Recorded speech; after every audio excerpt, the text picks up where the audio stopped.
Hi viewers, welcome to vision 5 TV. ఈ రోజు మనం చూడబోయే ఈ వీడియోలో సినీ ఇండస్ట్రీలో నయం కాని జబ్బులతో బాధపడుతున్న హీరోయిన్స్ గురించి ఇప్పుడు మనం తెలుసుకుందాం. టాలీవుడ్ టాప్ హీరోయిన్లలో ఒకరిగా పేరు తెచ్చుకున్న సమంత మయోసైటిస్ అనే ఒక వ్యాధితో బాధపడుతుంది. అలాగే ఎక్కువగా వ్యాయామం చేయడం వల్ల ఈ వ్యాధి వస్తుందని డాక్టర్స్ చెబుతున్నారు. అంతేకాకుండా ఈ వ్యాధిని ముందుగా గుర్తించకపోతే ప్రాణాలు పోయే అవకాశాలు కూడా ఉంటాయని, అంతేకాకుండా ఈ వ్యాధి ముదిరితే చర్మంపై ఎక్కువ ప్రభావం చూపుతుందని, అందువల్ల ఈ వ్యాధి చాలా భయంకరమైందని డాక్టర్లు చెబుతున్నారు.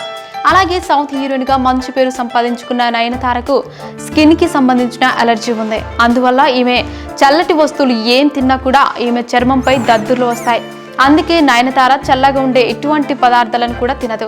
అలాగే బాలీవుడ్ నటి దీపికా పదుకొనె కూడా డిప్రెషన్తో చాలా బాధపడుతోంది. ఈమెకు రణబీర్ కపూర్తో విడిపోయిన తర్వాత ఈ వ్యాధి వచ్చిందని, ఆ తర్వాత రణ్వీర్ సింగ్ని పెళ్లి చేసుకున్నా కూడా ఆ వ్యాధి తగ్గలేదని, ఇప్పటికీ కోపంలో గట్టిగా అరుస్తూ మాట్లాడుతుందని ఆమె సన్నిహితులు చెబుతున్నారు. అలాగే ఇలియానా కూడా ఒక మానసిక పరమైన వ్యాధితో బాధపడుతుంది. ఈ వ్యాధికి మందులే లేవని డాక్టర్లు చెబుతున్నారు.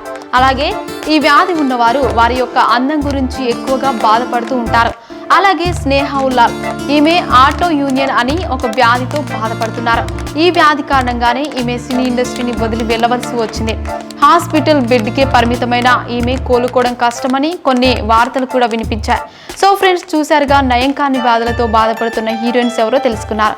ఇలాంటి మరిన్ని విషయాలను మీరు తెలుసుకోవాలనుకుంటే వెంటనే మా ఛానల్ని సబ్స్క్రైబ్ చేసుకోండి.